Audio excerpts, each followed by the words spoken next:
Bonjour à toutes, bonjour à tous. Merci d'écouter François. Le peuple est aujourd'hui dépossédé de son pouvoir. Est-ce que la solution pourrait être la réunion des peuples entre eux? C'est ce que soutient notre invité du jour, bien connu pour ses prises de position fortes. Président d'ONG, chroniqueur politique, figure de proue du mouvement panafricaniste, Kémy Séba dénonce un néocolonialisme. Il a été étiqueté de préférer parfois, juste en parlant de la couleur de peau, les personnes de couleur de peau noire au blanc. Mais en fait, quand on écoute ses discours, on comprend qu'il critique d'abord le gouvernement français. Talon est un pion ou un co-contractant de cet impérialisme-là. C'est quelqu'un qui, pour moi, Thomas Sankara disait que l'ennemi des Africains, c'est pas la population occidentale, c'est l'oligarchie occidentale qui travaille avec l'oligarchie corrompue africaine. C'est ce que je dis, il y a un concubinage incestueux entre des gens comme Talon et le haut patronat français, l'oligarchie française. Mais alors, est-ce que c'est sa politique? Est-ce qu'il le fait de manière presque naturelle, ou est-ce que derrière il y a des conflits d'intérêts financiers criants que vous avez trouvés? Non, mais il y a qu'on soit très clair. Déjà, avant d'arriver à la tête du pays, il faut savoir que Talon est en réalité officieusement à la tête du pays depuis très longtemps, parce que c'est la première fortune du pays. On parle de quelqu'un qui est millionnaire en centaines de millions d'euros, plusieurs centaines de millions d'euros. Je crois qu'il a 400 millions avant la présidence de fortune, dans un pays qui est classifié comme un des pays les plus pauvres au monde. Ça me fait penser un petit peu à l'image que je sors souvent, où il y a 10 personnes, il y a 10 fruits, on va dire 10 ananas. Il y a une personne qui vole, parce qu'il a les moyens coercitifs pour cela, qui vole 9 ananas, et qui laisse un 10e ananas pour les 9 autres personnes. Et il dit, moi, je suis riche, j'ai les 9 ananas. Non, t'es pas riche. Tu as volé 9 ananas et tu as poussé les autres, dans un cadre de paupérisation, à se partager le seul ananas. Et tu dis que les autres sont pauvres et que toi, tu es riche. Non. Il y a un pillage qui est effectué. Et donc, il est arrivé avec cette mentalité de pilleur, en voyant le Bénin comme son entreprise, sa start-up, et on est rentré dans un conflit d'intérêts profond. Il y a, par exemple, quelque chose qu'on appelle Bénin Control, qui est aujourd'hui au port de Cotonou. Tout ce qui arrive au port de Cotonou, il y a la taxe. Certains parlent de la taxe Talon. C'est-à-dire que il touche de l'argent sur tout ce qui arrive au pays.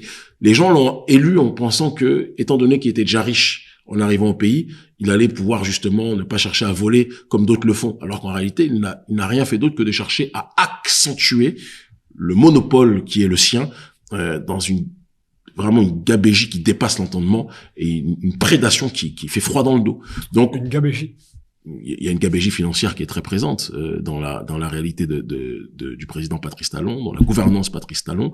Il y a une vision qui consiste à croire que le Bénin est aujourd'hui encore un royaume mais n'est pas une république, et que donc il peut se servir dans ce pays sur tout ce qui est du domaine des ressources de ce pays, comme si c'était quelque chose qui lui était dû.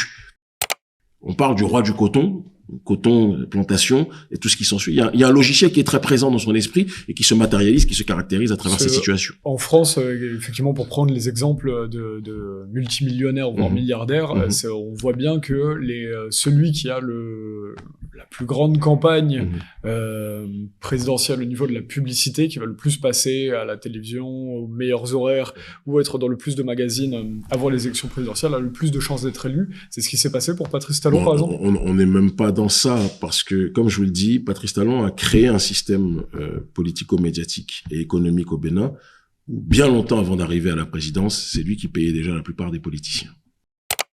Donc, c'est lui l'ancien président Yahya Boni, qui est aujourd'hui son adversaire, Patrice Talon a contribué à le financer à une certaine période, auparavant, quand Yahya Boni était le président. Il payait tout le monde. Parfois même des opposants, des gens qui se battaient entre eux, il les payait pour avoir la main mise partout. À un moment donné, il a décidé de ne plus être derrière le rideau et de prendre le pouvoir lui-même. Mais celui qui a le pouvoir économique à 100%, malheureusement, peut décider aussi de la réalité sur le terrain politique. Et on est arrivé à cette matérialisation.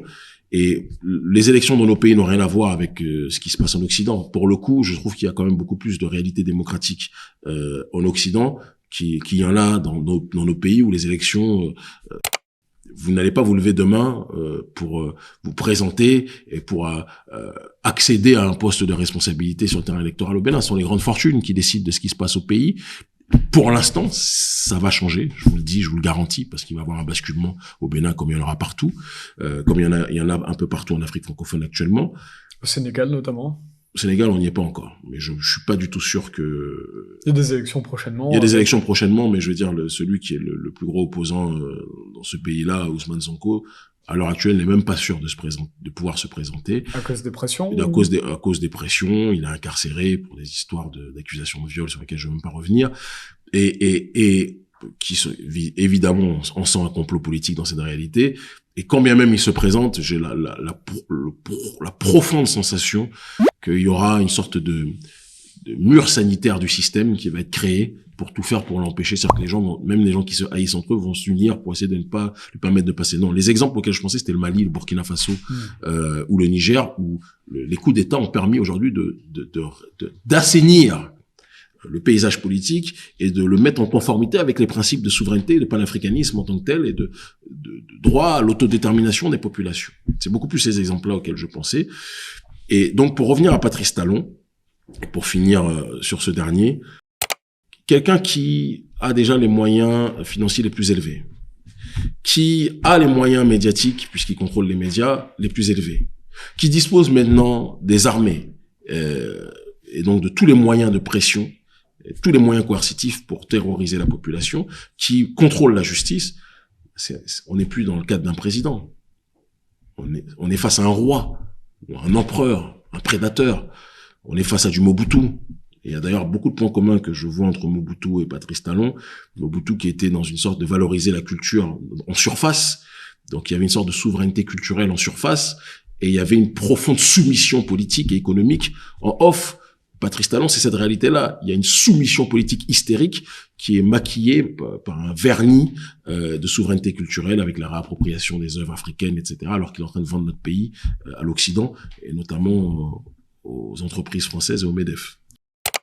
Et c'est ce qui vous a valu les critiques envers Patrice Talon, du coup d'aller quelques heures en prison finalement. Alors, certains médias en ont parlé, mais on n'ont pas parlé que vous êtes sorti quelques heures après seulement. On est sorti quelques heures après parce que contrairement à beaucoup d'opposants, Patrice Talon sait ce qu'il y a derrière nous au Bénin. C'est ce qu'il y a derrière nous en Afrique francophone. Une force populaire qui vous soutient. Il le sait, il le voit. Il dire que aujourd'hui c'est quelque chose de très lisible, que ce soit au sein de la jeunesse béninoise, et pas que la jeunesse d'ailleurs, parce qu'on est très suivi aussi par un certain nombre d'aînés, que ce soit en Afrique francophone, parce que tout est interconnecté. Il sait qu'on est parmi les voix aujourd'hui les plus audibles de très loin, et qu'on a un gros caillou dans sa chaussure, et qu'on rajoute à ça les alliances géopolitiques que l'on a. Patrice Talon sait qu'il ne peut pas faire n'importe quoi avec nous, et que je suis à l'heure actuelle, je le dis avec une très grande simplicité, son premier opposant.